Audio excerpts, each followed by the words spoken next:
Good morning, students. In previous part, we studying about Harshvardhan. So this is the next part. King Harshvardhan के बाद आज हम Pulakeshi second के बारे में बात करने वाले हैं. This is also a great warrior, brave and also ambitious king. North India में हर्षवर्धन का जहाँ पे रूलर था, वहीं पे उसी टाइम पर साउथ इंडिया में पुलकेशी ओवर हो रहा था. पुलकेशी सेकंड के बारे में माना जाता है कि वो बहुत ही ज़्यादा एम्बिशियस थे. वायलेंट होने के साथ साथ उनमें काम करने की उतनी ही ज़्यादा कर्मनिष्ठा थी कि वो कभी रुकते नहीं थे. वैगिंग वॉर कंटिन्यूसली वो करते रहते थे. चालुक्य डायनेस्टीज से बिलोंग करने वाले पुलकेशी सेकंड उनके डायनेस्टीज के थर्ड किंग थे. The first king was in Chalukya dynasties Kirtivarman, after Mangalesha and then after Pulakeshi second.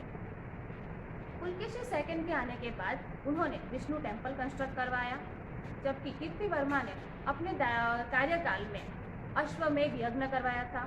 Chalukya dynasties का जो फ्लैग होता था उसका सिंबल होता था वराह अवतार.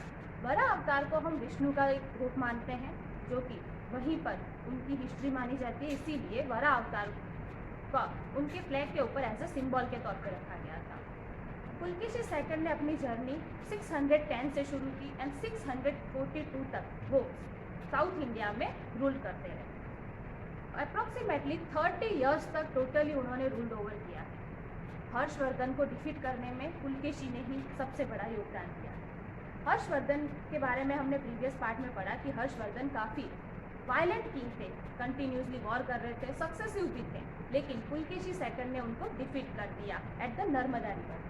अब पुलकेशी सेकंड के बारे में हम कुछ और इन्फॉर्मेशन देते हैं कि पुलकेशी सेकंड को वायलेंट किंग इसलिए माना जाता था क्योंकि वो नॉन स्टॉप कंटिन्यूसली बैटल करते रहते थे. वैगिंग वॉर उनकी चलती रहती थी.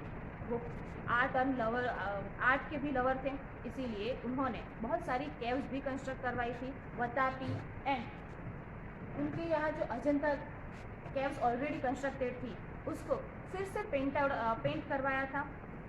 ये पुलकेशी सेकंड्स के अचीवमेंट्स थे. Pulakeshi second continuously north India की तरफ वैगिंग वॉर कर रहे थे, जबकि हर्षवर्धन साउथ इंडिया की तरफ आ रहे थे. और इन दोनों की मीटिंग नर्मदा रिवर के आसपास हुई, जहाँ पे पुलकेशी सेकंड ने हर्षवर्धन को डिफीट किया. हर्षवर्धन का जो रूलिंग जो सफ़र था वो वहीं पर स्टॉप हो गया और वो साउथ इंडिया के आगे तरफ बढ़ते हुए वहीं पर रुक गए. लेकिन पुलकेशी सेकंड ने हार नहीं मानी और वो कंटिन्यूसली आगे बढ़ते रहे. नॉर्थ इंडिया की तरफ भी उनका काफ़ी सारा जो साम्राज्य था, उनका किंगडम था, वो एक्सपेंड होते रहा. पुलकेशी सेकंड की इसी एम्बिशियस नेचर की वजह से वो आगे बढ़ते रहे और कंटिन्यूसली वैगिंग वॉर में जो किंग आगे उनको मिले, इलेनिस किंग मिले, उनके द्वारा उनकी डिफीट हुई और वहीं पर उनकी डेथ भी हुई. हर्षवर्धन से बिफोर 5 इयर्स जो पुलकेशी सेकंड है उनकी डेथ हो गई और उसके बाद आफ्टर 5 इयर्स हर्षवर्धन की डेथ हुई. तो इन दोनों किंग के बीच में अगर हम थोड़ा सा डिफरेंस देखें तो हर्षवर्धन जहाँ पर वायलेंट किंग थे वहाँ पर क्वाइट एम्बिशियस थे, जबकि पुलकेशी सेकंड जो थे वो वायलेंट एंड ब्रेव के साथ साथ बहुत ज़्यादा एम्बिशियस थे.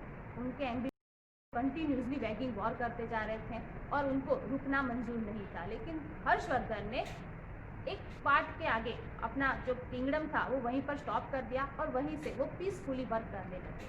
हर्षवर्धन के बारे में ह्यूएन सांग ने लिखा है कि उनके यहाँ पीपल काफ़ी पीसफुली एंड हैप्पी लाइफ जीते थे.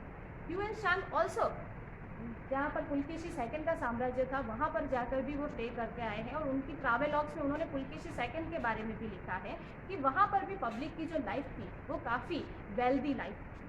जो पीपल थे वो गोल्ड एंड सिल्वर के ऑर्नामेंट्स वियर करते थे. दैट मीन्स कि उस टाइम पर पुलकेशी सेकंड का जो साम्राज्य था वो काफ़ी रिच माना जाता है.